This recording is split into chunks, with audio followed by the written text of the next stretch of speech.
This morning we are going to be studying from the Book of Esther. Now, before we start, we'll be pretty well confining ourselves to the Book of Esther, and we'll look at a few other verses. And if you want to turn there, that's fine. If not, just stay focused on the Book of Esther, and we'll just read for you the other passages because we've got a lot to cover. So, in the entire Book of Esther, keep this in mind. In the entire book of Esther, God is not mentioned once, but we will see Jesus Christ, the Messiah, embedded in it. With that, I want us to make sure that we understand this, okay? You can go through the entire book, from chapter 1 to chapter 10. God is not mentioned at all in the entire book. But I'm going to take what Jesus stated himself, and you don't have to turn there, I'll just read it for you. In John chapter 5, verse 39 and 40, applying particularly to the book of Esther, this is what Jesus said. You search the scriptures. You search the book of Esther. You search the scriptures, for in them you think you have eternal life. These are they that testify of me. This book, Jesus is telling us this in John 5, 39 and 40, when he's saying what he's saying. You search the scriptures, for in them you think you have eternal life. These are they that testify of me, and you're not willing to come to me that you may have life. So what Jesus is telling us, that in the book of Esther, you search the scriptures, you search the book of Esther, it is talking about me. It's in there, even though it is not mentioned overtly in any way. We will start, to make sure that we are on track properly, we will start with Genesis 3, verses 14 and 15. Genesis 3, 14 and 15. And like I say, you don't have to turn there. Most of you are familiar with those two verses. So the Lord God said to the serpent, because you have done this, you are cursed more than all cattle, and more than every beast of the field. On your belly you shall go, and you shall eat dust all the days of your life. And I will put enmity between you and the woman, and between your seed and her seed. He shall bruise your head, and you shall bruise his heel. Okay, so when we look at the book of Esther, we will notice that there is going to be an enmity between Satan and his seed, and who in the book of Esther? Who is Satan's seed? In the book of Esther, it will be Haman and his followers. Okay? We'll see this.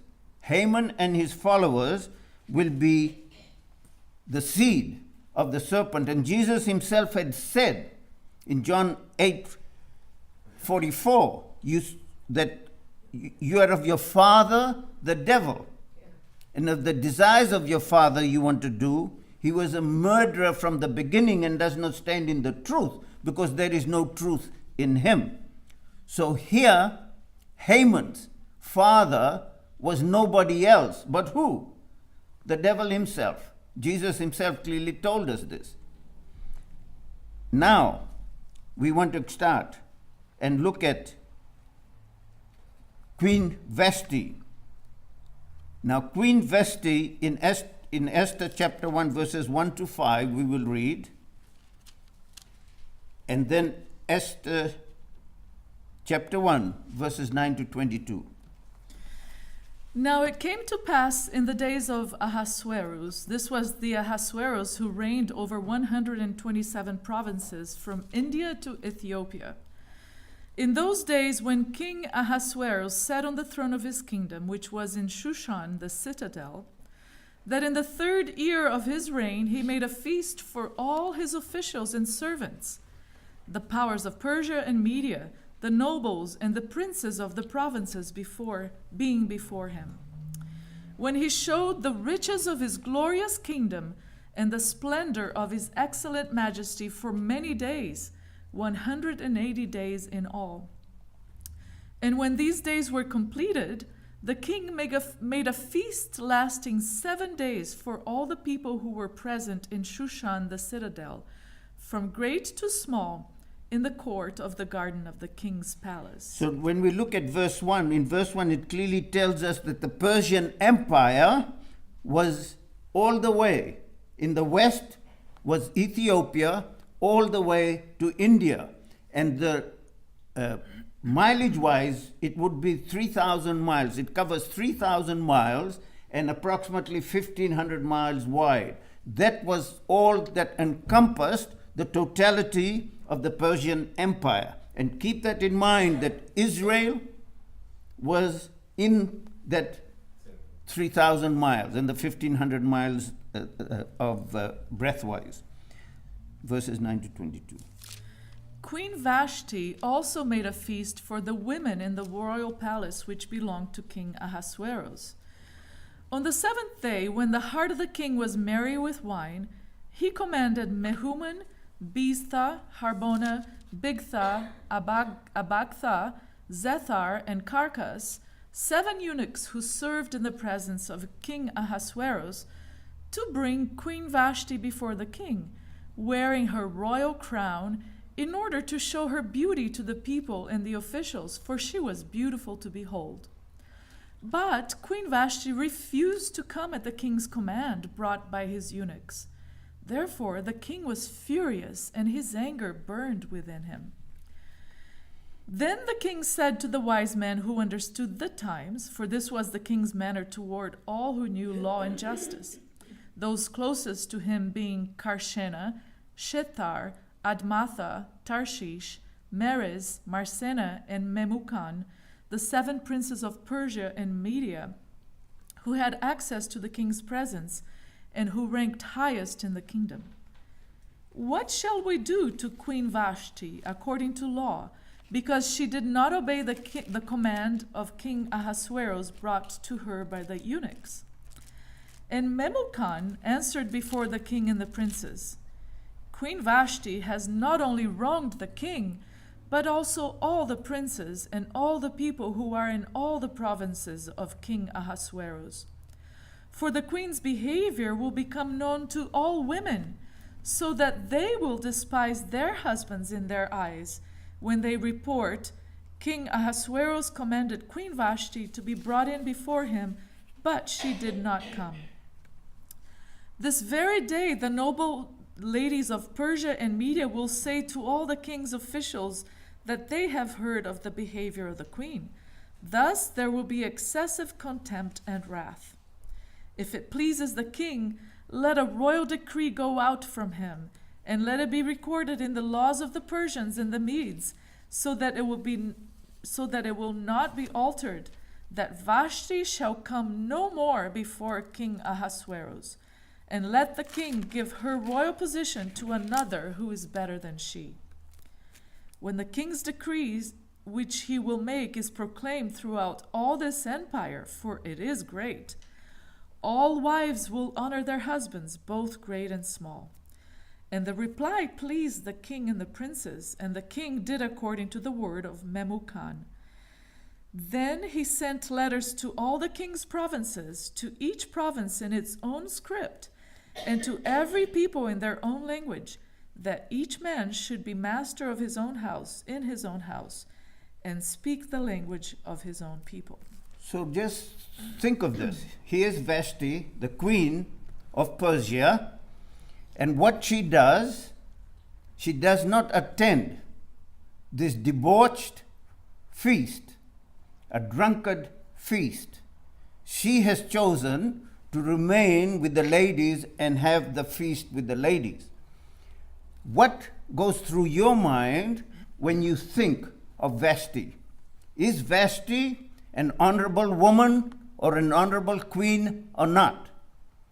Extremely important question, because normally we would class her as a Persian queen and somebody that is not an honorable person, or she does not have what? The Spirit of God in her. Does Vashti have the Spirit of God in her? to make sure, and I can go through a lot of verses, I'm just going to confine ourselves. And like I say, you don't have to turn there, but we'll read it to you to cover as much as we want to cover. So we look at Romans chapter 2, verses 11 to 16, to make sure that we understand that Vashti was an honorable woman and had God's Spirit in her, because she did not want to do something that the king wanted. And what the king wanted was not going to be a proper thing for a woman to do, for a queen to do. Romans 2:11. For there is no partiality with God. For as many as have sinned without law will also perish without law, and as many as have sinned in the law will be judged by the law. For not the hearers of the law are just in the sight of God, but the doers of the law will be justified. For when Gentiles who do not have the law by nature do the things in the law, these, although not having the law, are a law to themselves, who show the work of the law written in their hearts, their conscience also bearing witness, and between themselves their thoughts accusing or else excusing them. In the day when God will judge the secrets of men by Jesus Christ, according to my gospel. So here, what Paul has stated, I believe, could apply to Queen Vashti. Okay? Now, Esther becomes the queen.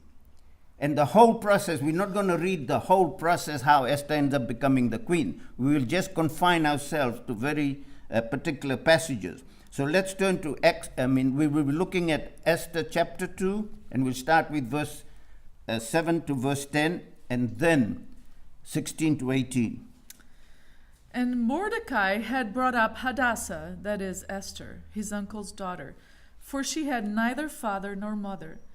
The young woman was lovely and beautiful. When her father and mother died, Mordecai took her as his own daughter.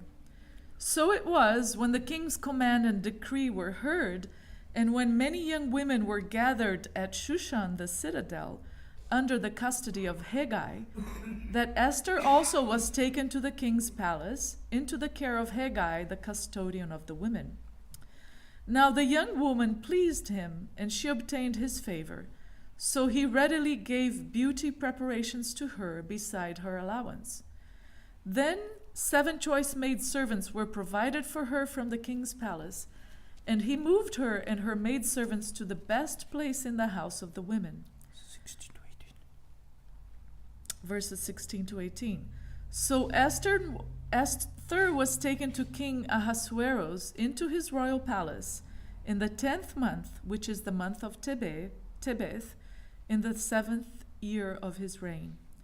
The king loved Esther more than all the other women, and she obtained grace and favor in his sight more than all the virgins. So he set the royal crown upon her head and made her queen instead of Vashti. Then the king made a great feast for the feast of Esther for all his officials and servants, and he proclaimed a holiday in the provinces and gave gifts according to the generosity of a king. So here, when Esther is picked and her Hebrew name was Hadassah, we will see why the Hebrew name is not used. So when Esther is picked, keep this in mind. In the province, in the Empire of Persia, pretty well most of the young ladies must have come through this whole process. And out of this, pardon me, it was down to where Esther was chosen. Now, in between all of this, we now find that Mordecai discovers a plot to have King Ahasuerus assassinated. So Mordecai, and we'll see the significance of that, how this plays such an important role. He comes to know that there's a plan to assassinate the king. And now we're going to look at that. So we will look at same chapter, Esther chapter 2, verses 19 to 23. When virgins were gathered together a second time, Mordecai sat within the king's gate. Now Esther had not revealed her family and her people, just as Mordecai had charged her, for Esther obeyed the command of Mordecai as when she was brought up by him. In those days, while Mordecai sat within the king's gate, two of the king's eunuchs, Bigthan and Teresh, doorkeepers, became furious and sought to lay hands on King Ahasuerus. So the matter became known to Mordecai, who told Queen Esther, and Esther informed the king in Mordecai's name. And when an inquiry was made into the matter, it was confirmed, and both were hanged on a gallows. And it was written in the book of the Chronicles in the presence of the king. So here, whatever transpired here and we have just read was recorded in the book of Chronicles. And we'll see how what was recorded in the book of Chronicles is going to play a very important part in what's going to be happening. Okay? So Haman, we're going to look at this now. Haman conspires to exterminate the entire Jewish population. And we're going to look at the respective verses there, okay? In the Persian Empire. Why? Why would Haman want to exterminate the entire Jewish population? In the book of Esther, Haman, and we've looked at this, Haman is the seal of the devil, the seed of the devil, okay? And Jesus, through Jesus' Jewish lineage, is the seed of the woman that is to come, okay? So to make sure that we have understood this properly, I'm just going to read to you from Isaiah 41:8 first, because there we clearly see that it applies to the Jewish lineage, directly to the Jewish lineage. So in Isaiah 41:8 we read, "But you, Israel, are my servant, Jacob, whom I have chosen, the seed of Abraham, my friend." Okay? But turn now, or you don't have to, we'll do that. In Galatians chapter 3. Galatians chapter 3, and why this is so important to make sure that we have understood who the seed applies to. In Galatians chapter 3, verse 16, and then we'll look at verse 29. Now to Abraham and his seed were the promises made. He does not say, "and to seeds as of many, but as of one, and to your seed, who is Christ." Verse 29. 29. Same chapter. And if you are Christ's, then you are Abraham's seed and heirs according to the promise. So here, Paul very clearly tells us that the seed that is being referred to, no question it applies to the Jewish people, but in particular, the seed applies to the person of Jesus Christ. With that in mind, and we had seen how the Jewish population in Persia, in a way, are the seed that is referred to, but then through the New Testament, we come to the realization that that seed applies to the person of Jesus Christ. So Jesus, through his lineage, Jewish lineage, is the seed of the woman. And then we looked at that passage in Isaiah and in Galatians. So here, I want us to pay particular attention to. Satan misguidedly thought that through a Jewish man and a Jewish woman will the seed come. Jesus Christ, okay? The seed that was to come was Jesus Christ, the Messiah. And he was going to be birthed through who? Through whom? Through Mary, a woman, a Jewish virgin. Okay? But here, what we're going to see happen, and Haman's plot, that whole event that transpires in the book of Esther, we will see how it fits and applies to the person of Jesus Christ. So that will turn to Esther chapter 3, Haman's plot. Haman's plot to exterminate the Jewish people. And we'll see what's all involved in there.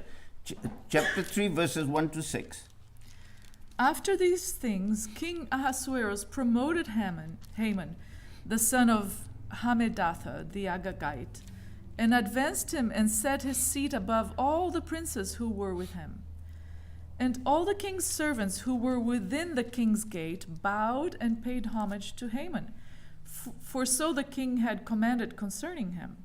But Mordecai would not bow or pay homage. Then the king's servants who were within the king's gates said to Mordecai, "Why do you transgress the king's command?"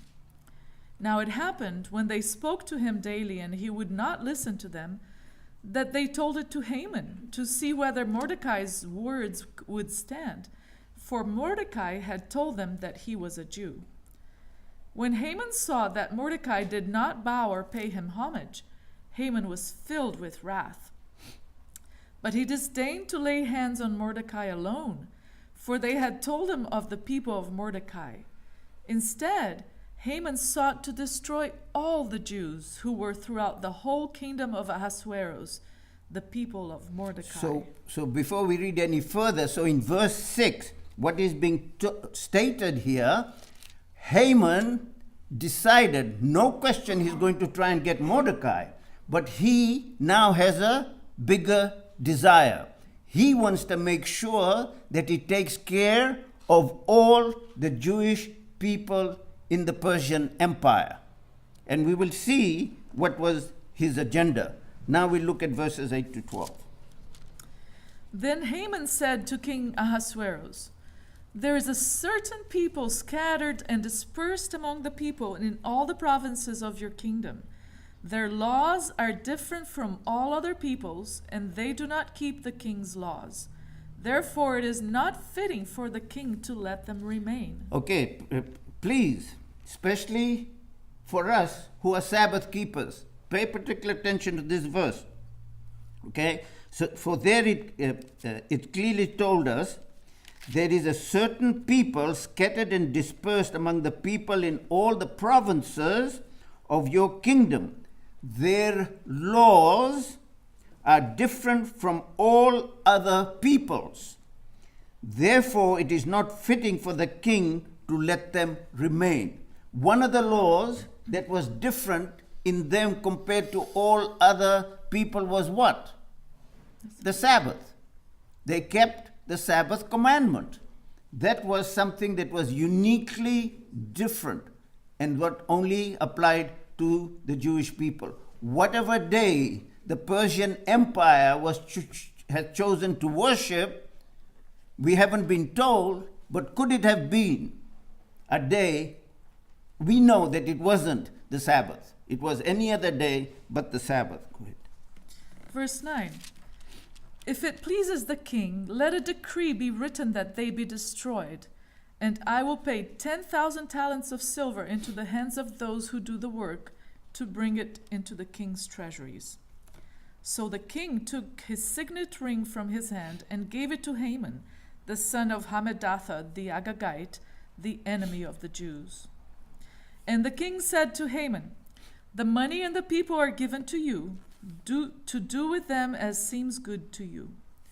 Then the king's scribes were called on the 13th day of the first month, and a decree was written according to all that Haman commanded, to the king's satraps, to the governors who were over each province, to the officials of all people, to every province according to its script, and to every people in their language.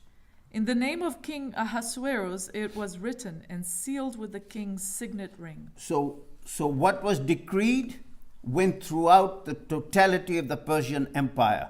Every person was made aware that on a certain day, the entire Jewish population of Persia was to be exterminated. Keep that in mind. And what do you think? No question, we have looked at this, Satan is behind this. That's his desire to exterminate the totality of the Jewish population. What was his agenda? Do you think he knew when he tempted Adam and Eve to commit and go against God and eat of the tree of the knowledge of good and evil? And when Genesis 3:14 and 15, we are told very clearly that the seed of the woman, seed of who? The woman. And this seed that is going to be the seed of the woman, where will the woman be from? She is going to be a Jewish woman.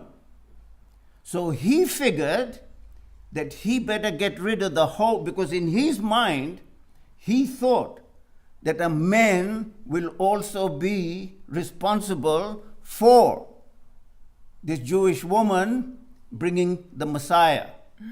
So he decided to make sure that the Messiah never surfaces. He's going to get rid of the whole Jewish population. Well, if through Haman as his agent, Satan wanted to destroy the Jewish people, think of this, dear ones. Could it be that the Christian world today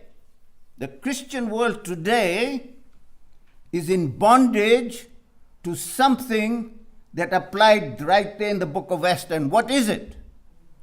That they have totally missed the role that Jesus Christ, the true biblical Messiah, is playing throughout history, and especially for us living now. If we are not following the counsels and the teachings and the dictates of the person of Jesus Christ, then we are no different to what Haman had thought and planned. Jesus Christ must be the central person in all of our understanding. That is, see, the Book of Esther doesn't talk of God at all, but in that whole event, God is right in there with who? The center person in all of that is the person of Jesus Christ, because he's the seed that Satan wanted to totally destroy, so that seed would not come into existence. Now I want us to look at Queen Esther's role in preserving the birth of the seed, Jesus Christ. And we had looked at that in Galatians 3 verses 16 and 19. How does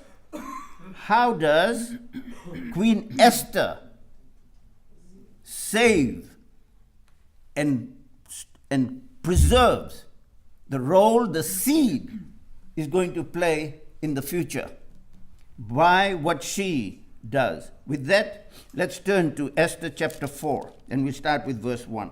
Go ahead. When Mordecai learned all that had happened, he tore his clothes and put on sackcloth and ashes and went out into the midst of the city. He cried out with a loud and bitter cry.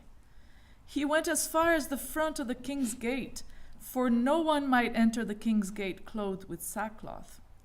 And in every province where the king's commands and decree arrived, there was great mourning among the Jews, with fasting, weeping, and wailing, and many lay in sackcloth and ashes. So Esther's maids and eunuchs came and told her, and the queen was deeply distressed. Then she sent garments to clothe Mordecai and take his sackcloth away from him, but he would not accept them. Then Esther called Hathach, one of the king's eunuchs whom he had appointed to attend her, and she gave him a command concerning Mordecai to learn what and why this was. So Hathach went out to Mordecai in the city square that was in the front of the king's gate. And Mordecai told him all that had happened to him, and the sum of money that Haman had promised to pay into the king's treasuries to destroy the Jews.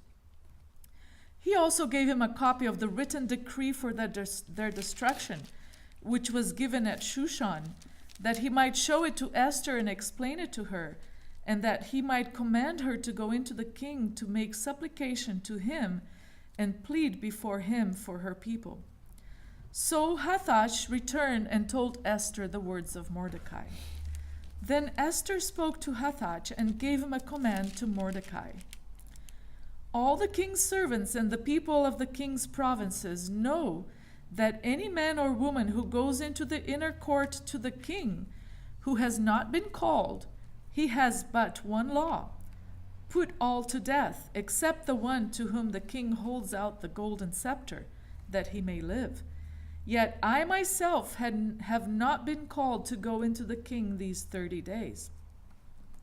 So they told Mordecai Esther's words. And Mordecai told them to answer Esther.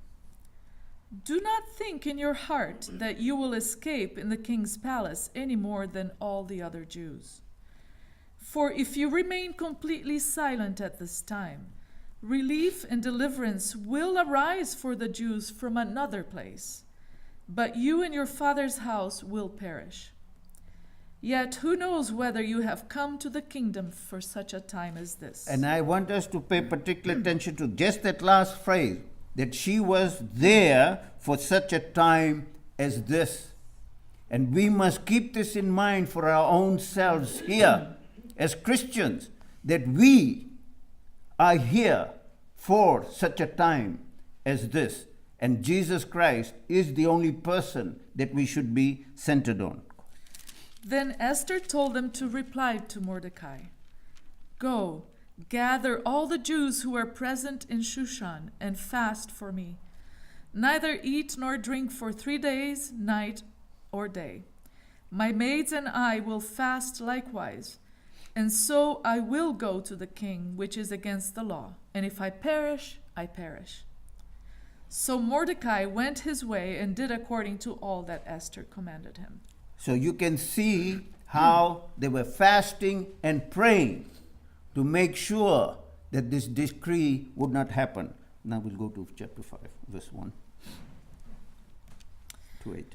Now it happened on the 3rd day that Esther put on her royal robes and stood in the inner court of the king's palace, across from the king's house, while the king sat on his royal throne in the royal house, facing the entrance of the house. So it was, when the king saw Queen Esther standing in the court, that she found favor in his sight, and the king held out to Esther the golden scepter that was in his hand. Then Esther went near and touched the top of the scepter. And the king said to her, What do you wish, Queen Esther? What is your request? It shall be given to you up to half the kingdom. So Esther answered, If it pleases the king, let the king and Haman come today to the banquet that I have prepared for him. So then the king said, Bring Haman quickly, that we may do as Esther has said. So the king and Haman went to the banquet that Esther had prepared. At the banquet of wine, the king said to Esther, What is your petition? It shall be granted you. What is your request up to half the kingdom? It shall be done. Then Esther answered and said, My petition and request is this.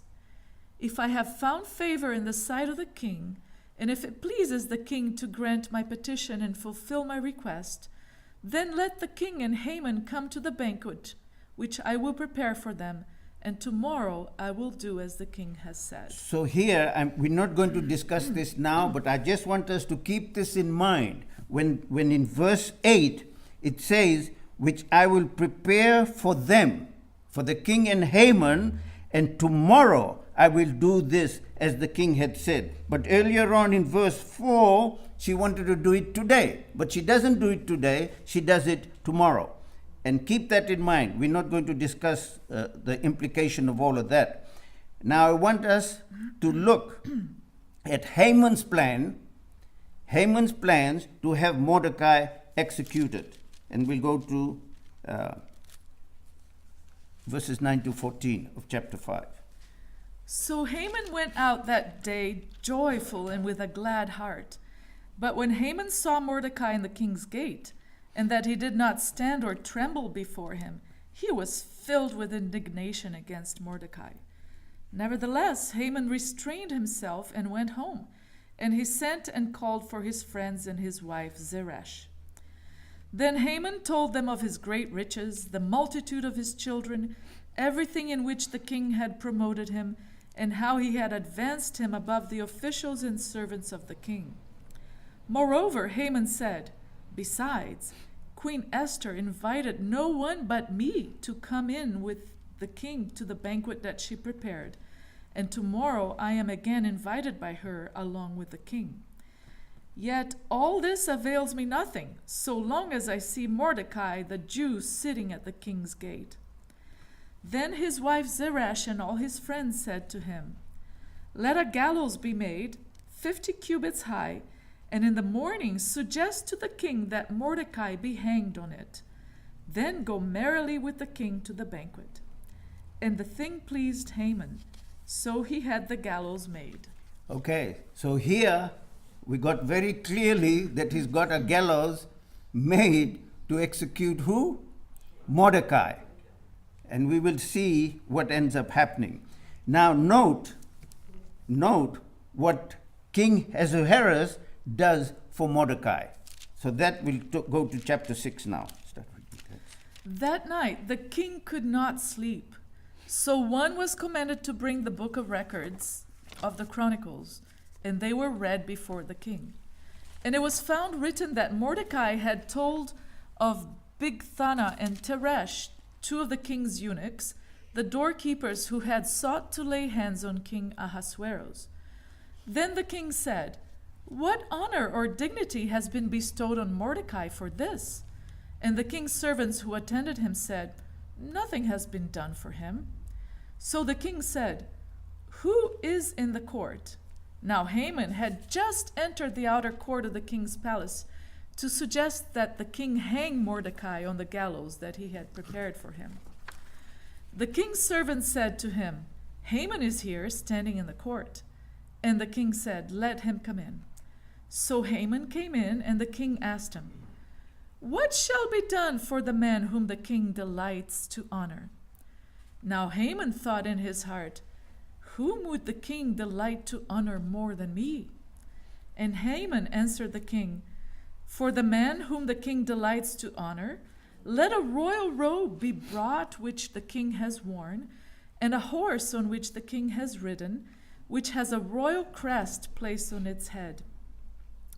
Then let this robe and horse be delivered to the hand of one of the king's most noble princes, that he may array the man whom the king delights to honor. Then parade him on horseback through the city square, and proclaim before him, 'Thus shall it be done to the man whom the king delights to honor.'" Then the king said to Haman, "Hurry, take the robe and the horse as you have suggested, and do so for Mordecai the Jew who sits within the king's gate. Leave nothing undone of all that you have spoken."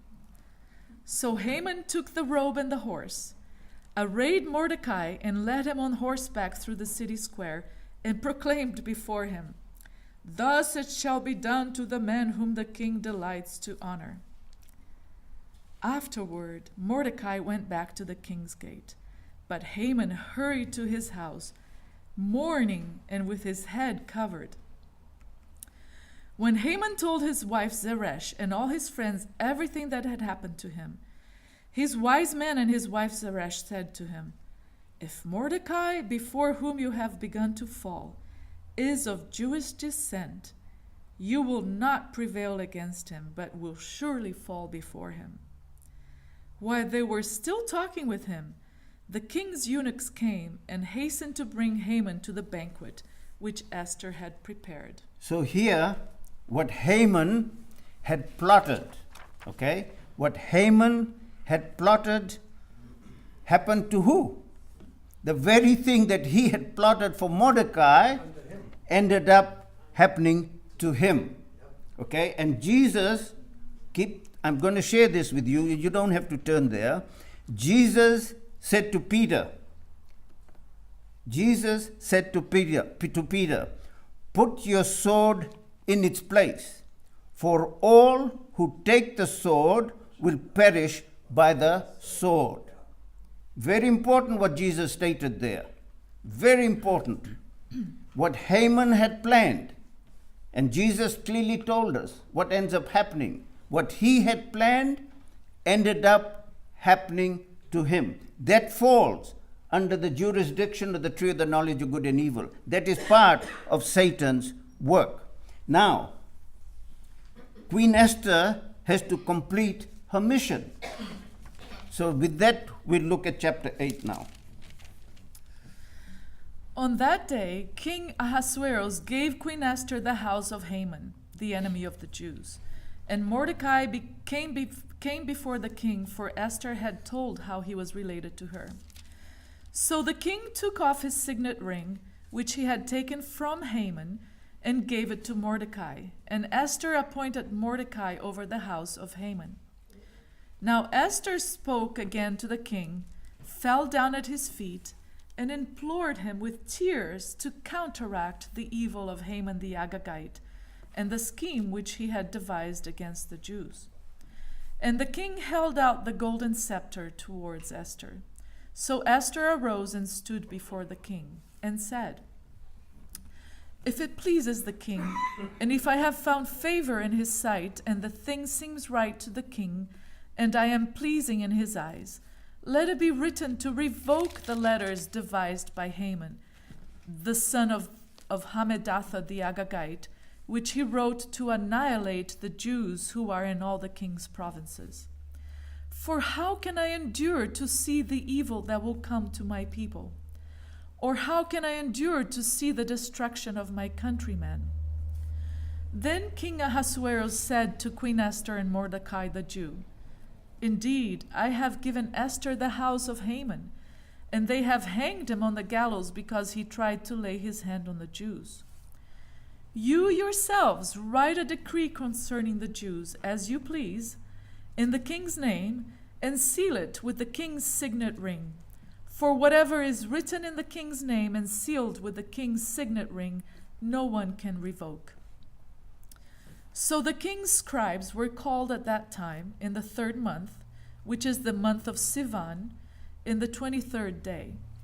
And it was written according to all that Mordecai commanded, to the Jews, the satraps, the governors, and the princes of the provinces from India to Ethiopia, 127 provinces in all, to every province in its own script, to every people in their own language, and to the Jews in their own script and language.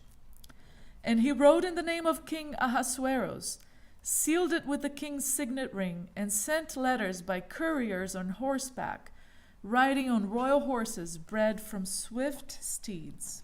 So here, what Mordecai had planned, the whole thing is reversed. The message goes out throughout the entire province, throughout the entire Persian Empire, and the Jewish people are what? Saved from the plan that Haman had concocted. And that plan was, who was the initial person behind Haman? Nobody else but the devil himself. So what we get, and I'm not going to complete this whole event and story, what we have to understand here is so important. That Queen Esther, first Vashti did the right thing as a Persian queen. She was replaced by Esther. Esther went ahead and did what? Saved the Jewish people. So when Esther ends up, through Mordecai's help also, saves the Jewish people, the Messiah's seed was what? Saved. And eventually Jesus comes on the scene. We must look at the book of Esther in this total understanding. That's why I had started off and stated that throughout the book of Esther, God is not mentioned anywhere in the 10 chapters. But what Jesus had stated If you understand the scriptures, they all has to do with me. So the book of Esther, we must search the book of Esther and see where Jesus fits in. There's other passages in the book of Esther where it turns around and the Jewish people ended up killing 75,000 Persians. Now if we look at that and we fail to listen to what Jesus had taught, we'll totally miss the picture, because what Jesus taught shows us that what they did was not what God wanted. What they did was not even what Jesus wanted. Because Jesus in Matthew 5, verses 43 to 48, has clearly taught us to love our enemies, to do good to those who hate us, to pray for those who spitefully use us and persecute us, that we may be sons of our Father in heaven. For he makes his sun to rise on the evil and the good, and sends rain on the just and the unjust. So Jesus' revelation will give us an answer of what transpired in the book of Esther when they ended up executing 75,000 of the Persians.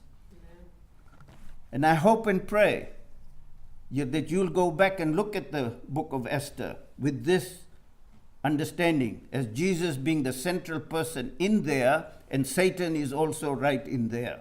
And will give us an understanding that will be a tremendous blessing.